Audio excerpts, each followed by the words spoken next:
Hello and welcome to Nation Talks. It's a Metamorphs initiative and I'm Preeti Prakash. Metamorphs, as I've been telling you always, it's a non-profit, non-political, non-religious organization, voluntary organization. It's been fostered by defense veterans. It's committed to nation building, restoring social values in society, hand-holding people in need, and nurturing the lost glory of veterans and working for the contributing positively to the nation in whichever ways they can. It's their time now to give back to the country, and they're doing it with great pride.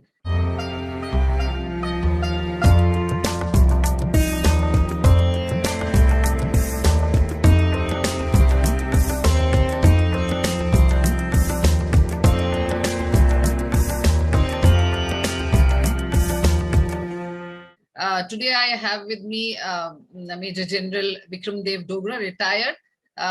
He needs no introduction, but I still need to tell you a little bit about him, which is a very small part of what I can tell about him. He's a much, much larger persona otherwise. So he's an icon in himself.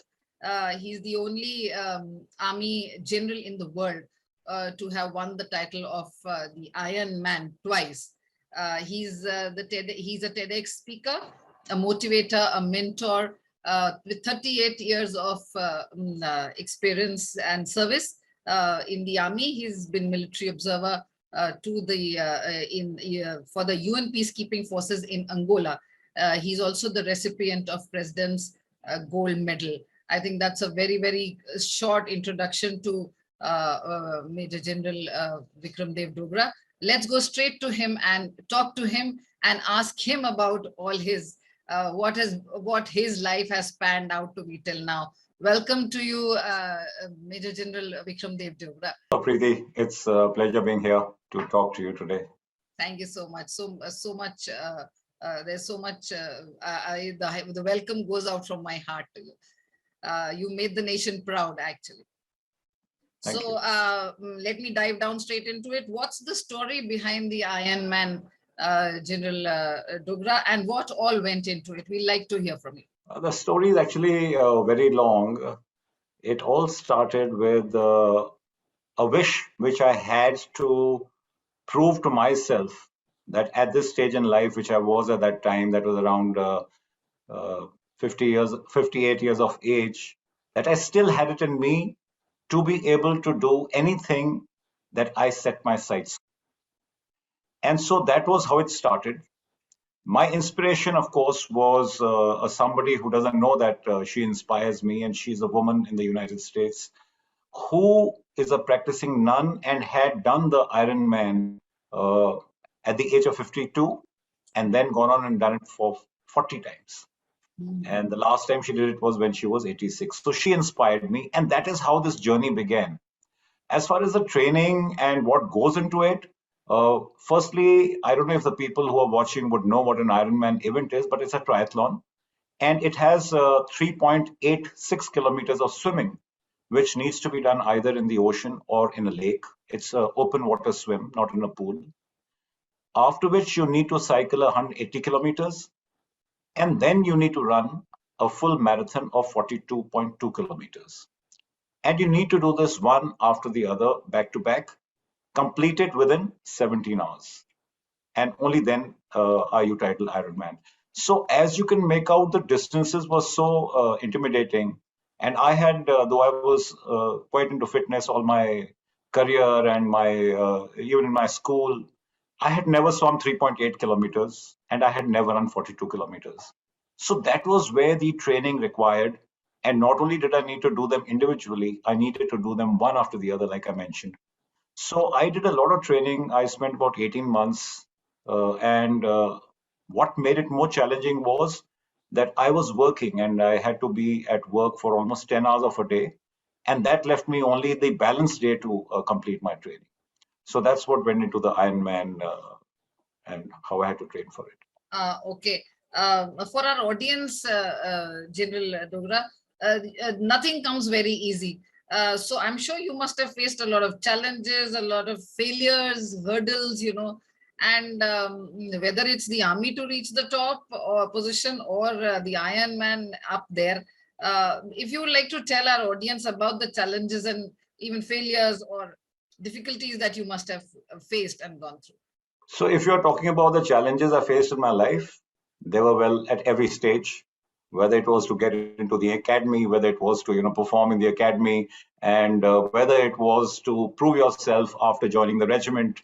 Because whichever organization you join, and I joined a very very elite regiment, which is the Pune Horse, and they had two Paramveer Chakras, they had many other gallantry awards, 38 battle honors. So once I joined that, it was a challenge to prove that I am worthy of this regiment.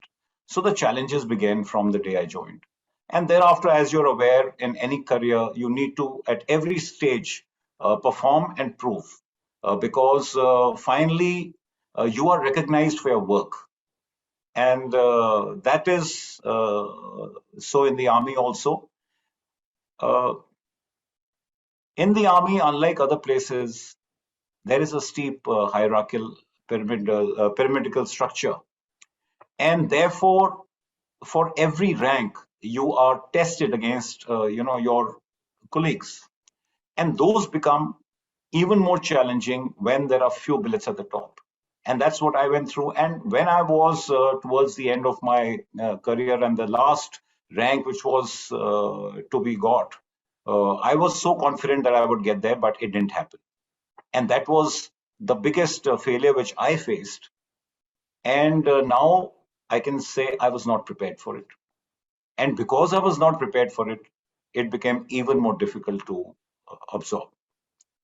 And that was the reason why I actually started trying to find something to do to prove to myself that I can still do whatever I want to. And this rejection or professional rejection, which I faced, was not something which was lacking in me, but it was just a system where only a few people go to the top. So there were challenges at all stages. Similarly, in the Ironman event also, there were so many challenges like time management, the training. But the biggest challenge was to convince myself that I can do it. Because, when I decided to do the Ironman and I shared this with the people around me, 99% of the people whom I spoke to, they discouraged me. They said, don't do it.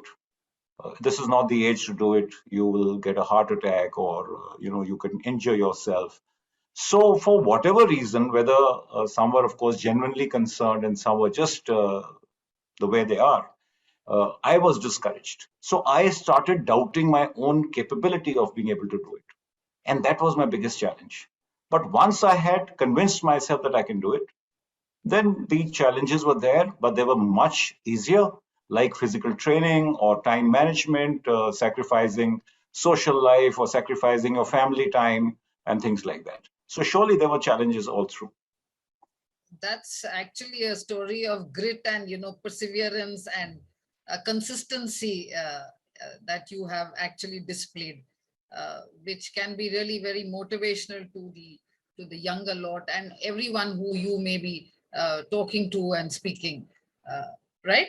Um, what would you tell our youth to motivate them to join our forces?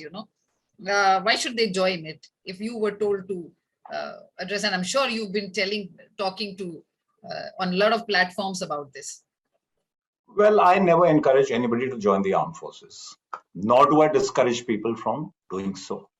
I feel that it's my duty to give them a fair picture of what the armed forces are all about, the pros and the cons, because both are there. And then leave it on them to decide whether this is a profession that suits their temperament and their aspirations or not. So I feel that the armed forces, when you look at the pros, there are a laundry list of them, but there are a few cons also. So I would leave it to the people, and I would not, and I repeat, not encourage anybody, nor discourage anybody to join. Okay, that's probably quite a balanced view of the scenario. What, according to you, Major General Dogra, are the key to success? You've been, I would call you a successful man. I think even everyone else will call you a successful man. So according to you, what would you say would be the key to success? I think the key to success first starts with setting your goal. It all begins with what you want to achieve. So maybe a goal or a dream, whatever you can want to coin it. But the goal setting is important. And having done that, then you need to put in the hard work. You need to be consistent. You need to be focused, and you need to be patient.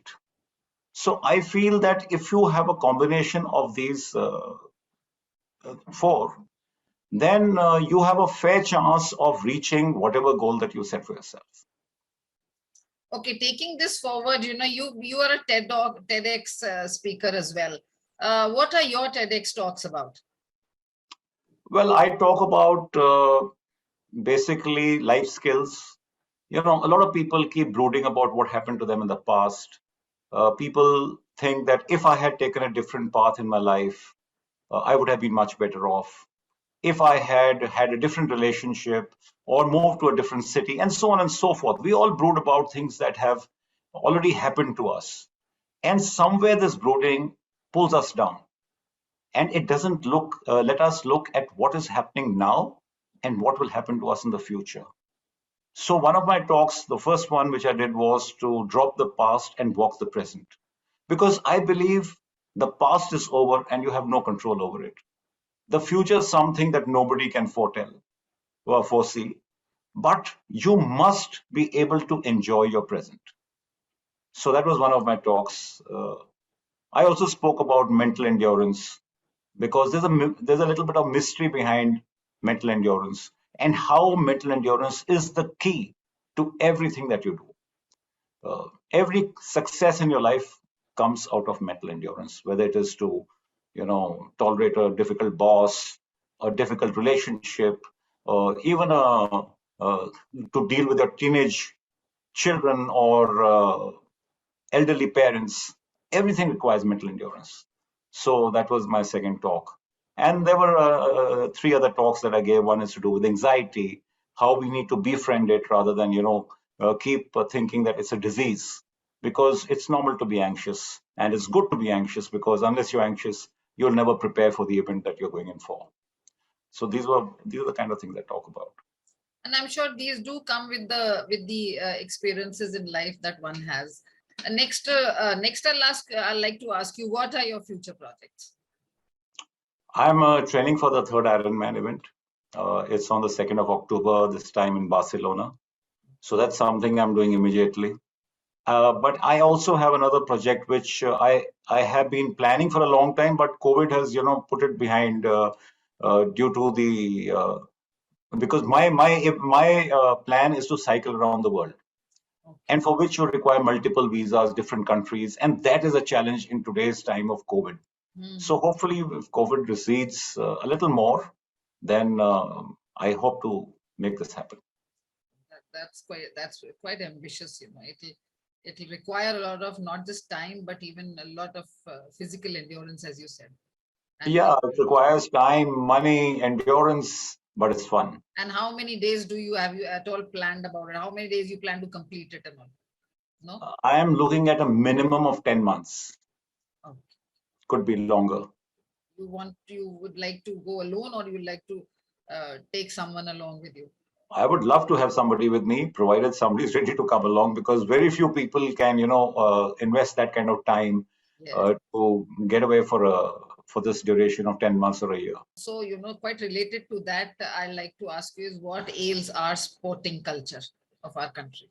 I think it's the overall attitude, because in our country, we do things not for the reason that we enjoy them or we like doing them. We do them for the reason that as to what can actually benefit us. And this benefit is monetary, or it could be in terms of a good job or something which has recognition. Now, in sports, you will only be recognized if you are world class or you're representing the country. But the other people who play games do it for recreation. If you are going to be chasing marks or only jobs or qualifications which will get you money, then there is no time for recreation in the kind of environment which I see around in our country. I think that's the biggest issue. because people must start realizing that games are recreational. They're not only for making them a career. So if the recreational part comes in and more people play, more and more schools encourage their children to take part in sports or athletics and stuff like that, I think genuinely our sporting culture will see an upward movement. Going back to my previous issue of you know success in life, I'll just want to ask you, failure is generally a tragedy, and it's generally taken very seriously by everyone. People break down, then and then it's time only that heals the person. How can one handle failure and bounce back? You'll be quite the right person to answer this question. So it all starts by being prepared to fail. Whenever we set up on a goal or a mission, one of the things which is most important to be kept in the mind is that everything doesn't succeed. All dreams don't come true. And one of the outcomes is that you might fail. So once you have considered it and kept that at the back of your mind, then when you fail, you know what to do because you had worked out as a plan that you may not succeed. So I think that's the first step. Thereafter, once you fail, you can then introspect, see how you went wrong, where you could have done better. Maybe your training was not enough, or your preparation was not enough, or the route you took was not the best route available. You reframe your entire plan, and then you can attempt again. But having said this, I also want to say that there is a time beyond which you should not keep trying to succeed on a particular journey if you are repeatedly suffering failure out there. So that is where you need to take a view on, now I'm at a crossroad. Should I go on again, or should I then take a different path? So I think dealing with failure is more in the mind than in anything else. But all this gyan is good. You do feel bad. You do react. Different people react differently, depending upon how sensitive they are, how much mentally they are prepared to be able to take the flack which they feel other people are giving them. So there are aspirations of people who are near and dear, maybe your parents, maybe your spouses, your children, your friends.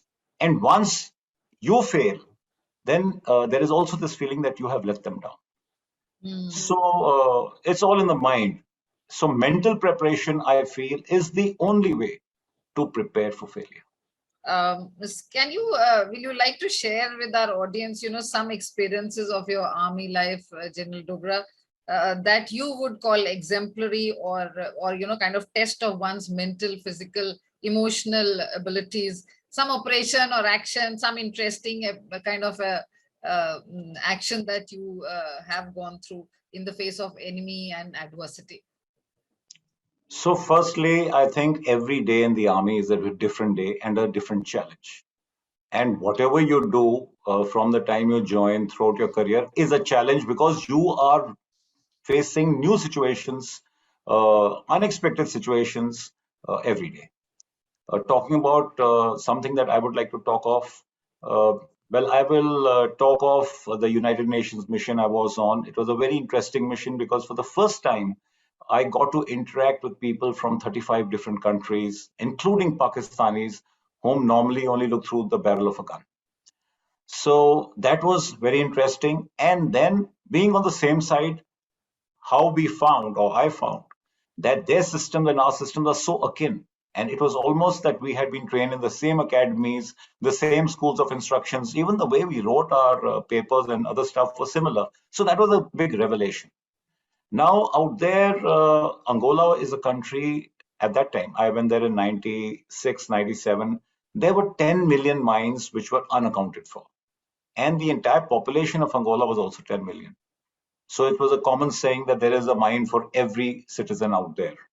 Now, these 10 million mines, because they were unaccounted, made travel in Angola, even on the roads, very, very challenging. And a number of occasions were there when people's vehicles went over mines which were not meant to be there. So somebody had planted them and then forgotten about them. So there was this occasion when I was going for a ceasefire violation check. Our job was to go and check out whenever there was a violation between the warring factions. We used to go and find out who was at fault and why it happened and make a report back.